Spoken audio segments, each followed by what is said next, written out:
Good morning, everybody. Yeah, Napalm warned us yesterday, and they're fulfilling through it today, this morning. Brand new DAGOBA. It's time for reaction.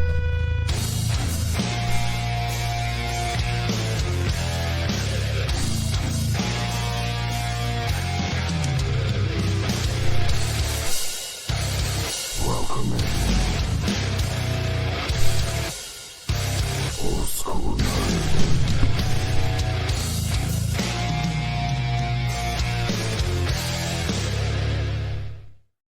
Hey, everybody, my name is Old School Nerd. Check us out on OldSkuleNerd.com. It's got all of our social media posts, the Patreon link for those who want to help support the channel. We appreciate every single one of you so much. And the merchandise store. Now, this time last year, if somebody had said, hey, have you heard DAGOBA? And I would have been like, well, yeah, it's, the thing with the swampy and the little green guy with the big ear. Yeah, that one. They're like, no, dude. They're like, DAGOBA. This one.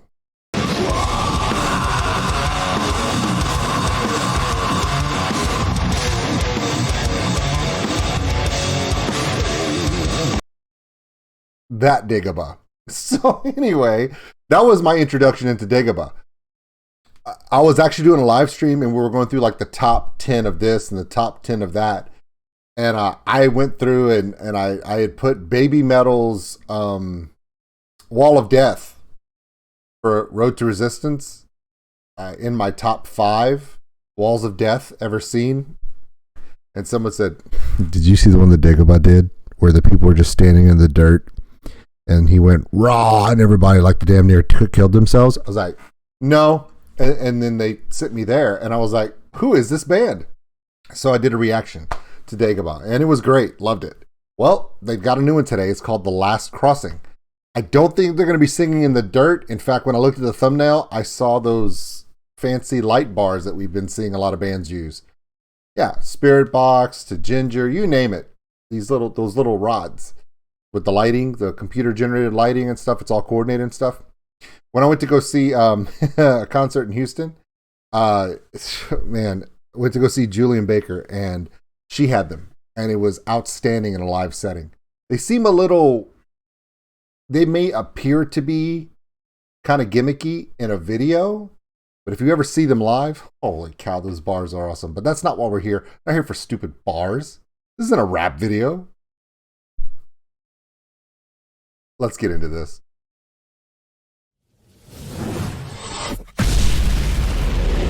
Damn you people.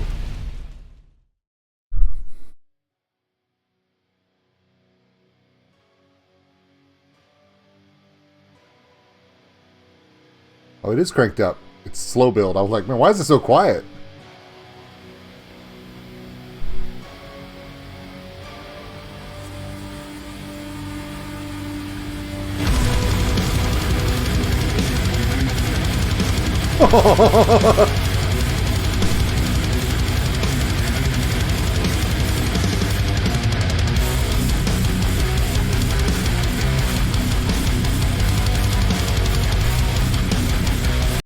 Okay, I want you to pay attention to something, okay?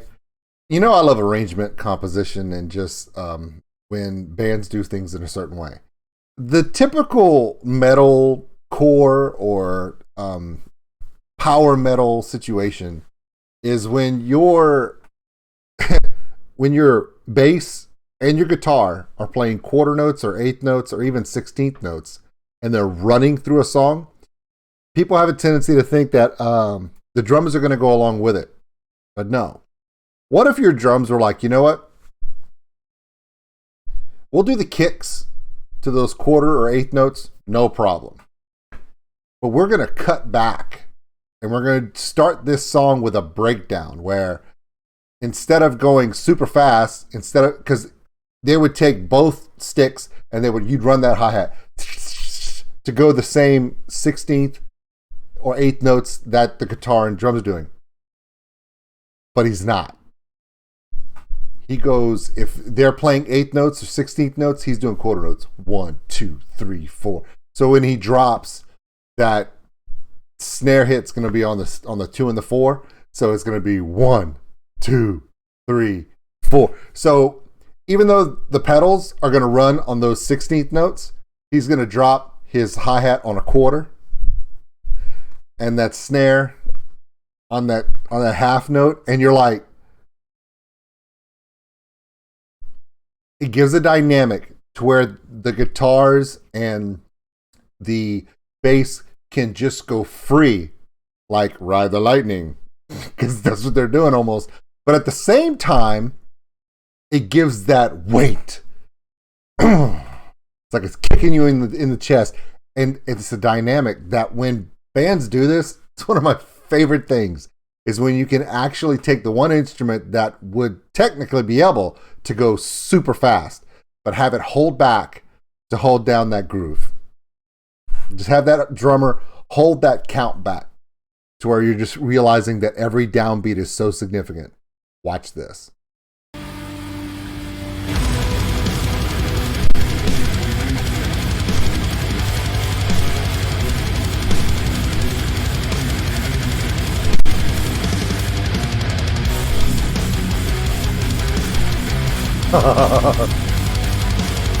It's such a meaty groove. Yes, I said meaty.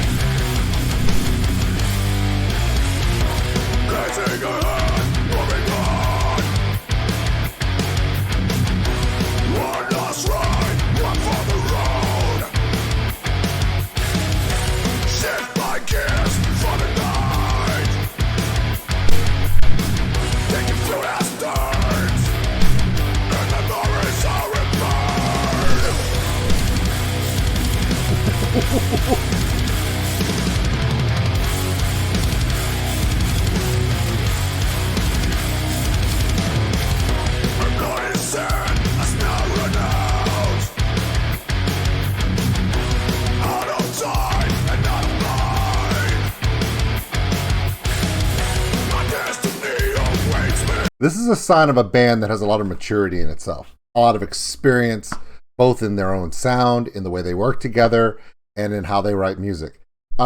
They could stick to that super fast push the whole song, but what makes this song so heavy, that gives it so much weight in everything it does, it's because it's not reckless. Some of the heaviest parts of the song is when they're not playing, because when they stop, when they do a 3 or a 4 beat count and they stop and they hold for a 2 or a 3 and then they drop back in, it gives every line of lyric that he sings an additional weight, and it gives them some place to go. My struggle is with bands. You can definitely see when bands are like really, really new or young, or they don't have a lot of experience, they will do a thing where they just run from point A to point B and they never stop. They put no dynamic in the arrangement. This is done perfectly.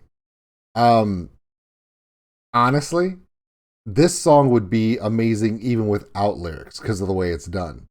The beginning is set where they show you the recklessness, the speed, the power at the beginning, with that drummer holding that count back to let you know that there's a weight. And then when the guitars and bass step back, and they do that 4 count break, 4 count or 3 count break as part of the vocal of the verse, the drummer is still so they keep the balance.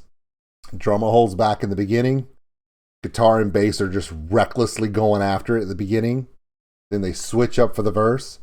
It still keeps the same tempo. The hook is so deep. The cutouts in the bass and the guitar are so perfectly placed to add weight. And this is just the first verse. We haven't even gotten into the chorus yet. This is some good shit.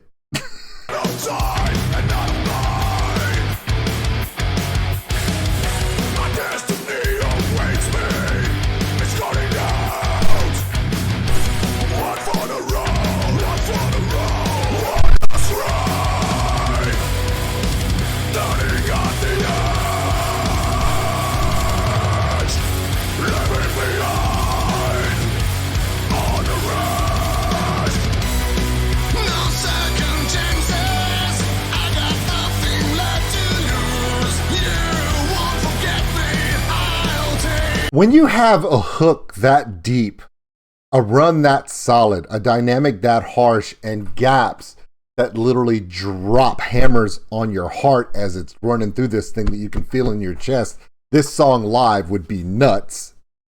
Especially if you have a heart problem. You're probably going to lose it. But where do you go from there? Where do you go when you have that deep of a cut? When you've got that big of a groove, that perfectly set setup, where do you go? They go to the place you don't expect. He switches up from the growl, goes to a melodic, raspy tone where he's reaching out passionately with his vocal voice with a clear tone. Clear with a lot of rasp. I mean, okay? But at the same time, they add something that they didn't have anywhere else in the song until here. Keys. String accompaniment, keys, keyboard, whatever it is, in the track. They add that, it's that light flutter on the top using a string arrangement or a key arrangement to add a different element that kind of stands out. If they added another guitar, even a guitar doing singular notes picking through, it would still blend too much into the guttural weight of the riff and the dynamic flow of the rhythm section with the drummer and the bass. But by adding keys, it makes you go, wait, what? Why are there keys?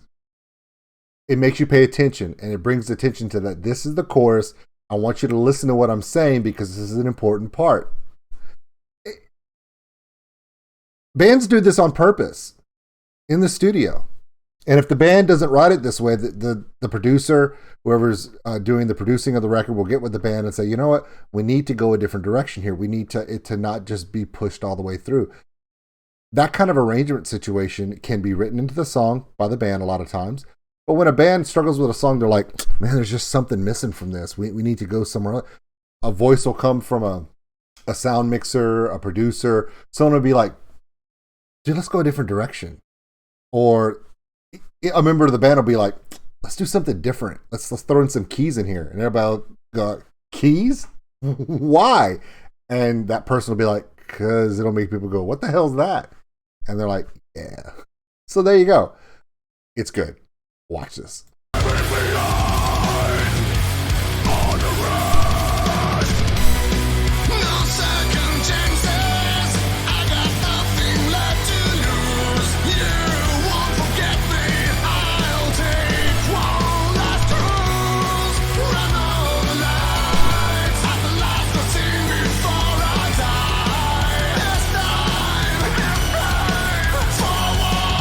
Drop off. Yep. They return back to the beginning part of the song, that intro, where your bass and your guitar are doing that solid rapid run, and your drummer is back down to where he's running with them on the feet, but he's doing that count. He's breaking that count halfway to where you still feel that push while they're making a run. It's just a reprisal to the intro, which is perfectly placed at the end of this chorus. I'm talking a lot, but this song really, there are songs that make me go, oh, I feel it. And there are songs that make me go, what the hell are they doing? This is the kind of song that makes me go, man, the process and the arrangement and the composition, it's so smart. It's done perfectly. The arrangement, the structure of the song tells a story. This is the kind of thing where you can listen to lyrics, you can follow a video the way it's portrayed in the visualization, or you can watch the story arc. There's a story arc that is occurring like a roller coaster in the musical composition. As a musician, I love that almost as much as I do lyrics. Can I give you guys a hint? Did you guys know that almost every song I do, my reactions are never. I mean, Tom McDonald maybe, because he's a rap artist, but Gojira, Bandmade, I think the only bands that I actually, the first time I do reactions to them are reactions to their songs where I'm listening to the lyrical content first, would be like Sabaton, Nightwish, Tom McDonald, right? All these other bands, the first thing I'm listening to is, how's the arrangement of the rhythm section? Is the bass player being utilized properly with the drummer? Is there a cohesiveness? Is there a dynamic there? Are they just making a mad dash for it? Is this thing creatively done? Is it reckless? Is it carefully composed? I love arrangement. I will listen to music. I've actually listened to songs, fell in love with songs, and people go, you know that song is actually about, and I'm like, what? I had no idea. And they're like, yeah. Like, I didn't know. Well, then why were you listening to the song? Because I love music. I listen to metal music. I listen to all this stuff for the music first. And then I listen to other things. Now, I've been kind of being pulled away from that with artists like Violent Orlandi and Halocene, where Addie and Violet go like super high. But remember, I knew about Lauren Babick when she was with Crazy 88, and I loved like I Am Tetsuo when they do that chop in the beginning. Love it. Fell in love with it. So a band will catch me with a riff, a composition, a dynamic arrangement long before lyrical content. I will usually fall in love with a band way before musically, before I even get involved with lyric, especially with metal, because most of the time, if they're a heavy growler, I'm not going to know what the hell they're doing. And then someone's going to be like, well, wait a minute. Didn't you fall in love with Ginger with Pisces? Wasn't it because of her growl voice? No. I fell in love with Ginger the next video. I was impressed by Ginger with Pisces. I fell in love with Ginger on Who's Going to Be the One. Why? Go watch that reaction. What did I do? I freaked out because of the amazing groove that band has. And that was it for me. So when I watched this band, this reaction to this song, The Last Crossing, I have no idea any of the words that he says until he gets to the chorus.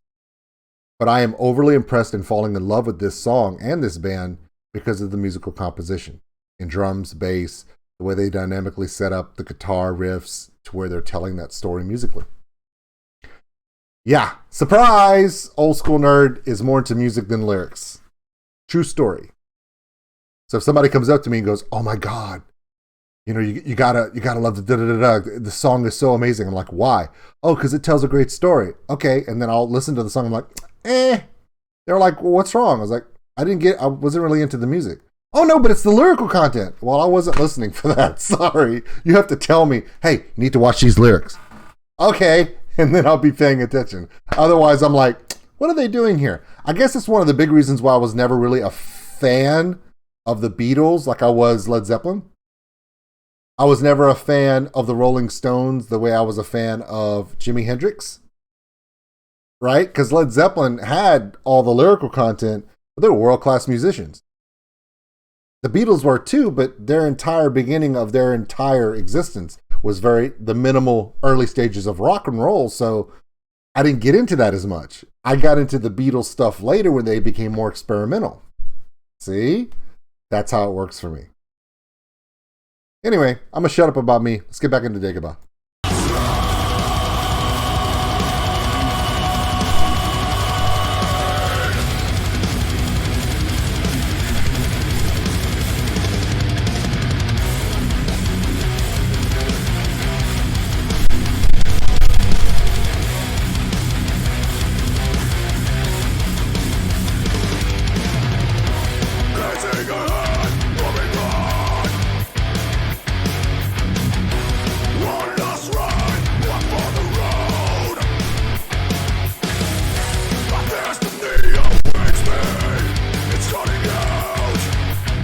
Damn it, now that I've said that, I can hear every word he's singing because now I feel like everyone's going to want me to listen to the words.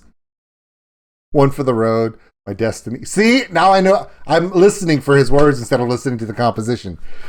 Damn it! The road.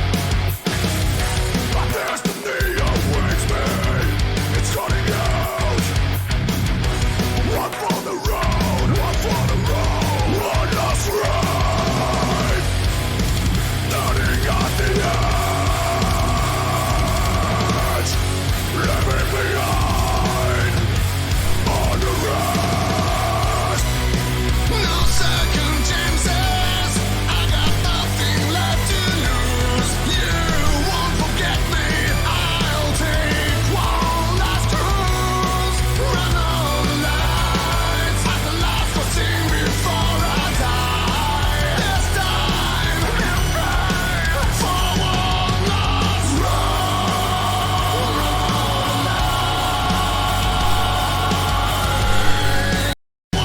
This is going to be a long reaction, but to me, it's worth it. We're over 20 minutes and I don't care.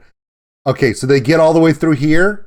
They're 3 minutes, 30 seconds into a just under 5 minute performance. So it's kind of, now would be the part where they should have done a guitar solo quite a bit before if they were going to do a reprisal. This bridge is an amp bridge. You have some bridges that break down, they lull down to pull you into kind of a come see, we have something for you, and then break down guitar solo. That's usually how that works. That's what bridges are for. They're a transition into some a different change in the song's dynamic. This bridge that they're about to drop into doesn't drop. It doesn't bring it's amping. It's elevating its tempo. It's elevating the tone. It's even going up a note. So yeah, I don't even know what's coming after it, but I just have to warn you. I noticed.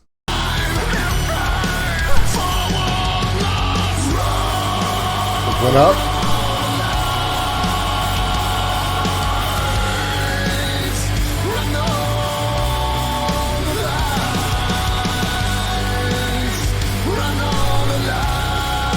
Whoever's harmonizing with him is outstanding.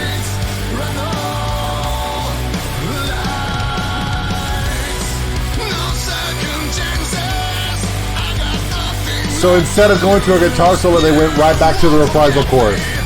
No, I respect that, 100%. Breakdown.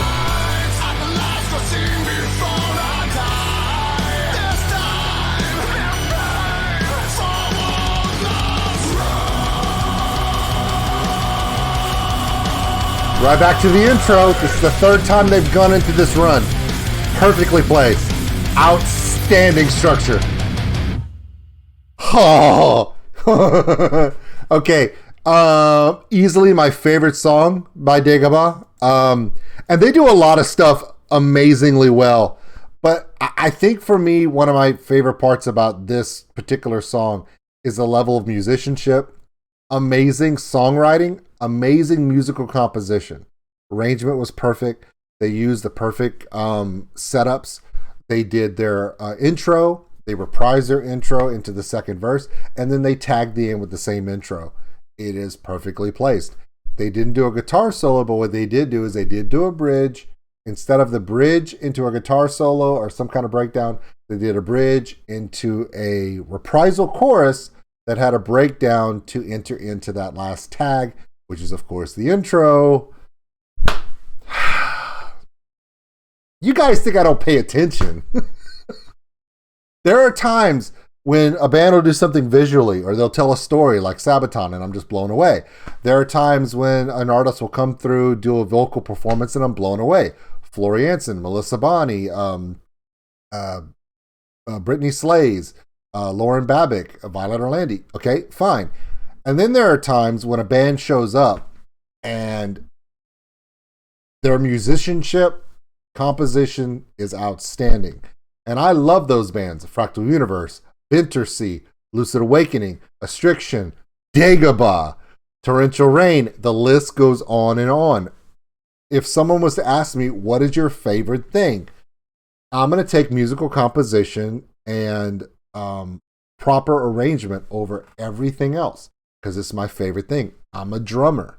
So when something is dynamic, I'm going to gravitate to it, which is probably why I'm going to be a Ginger fan for the rest of my damn life. Speaking of Ginger, see you guys on Sunday.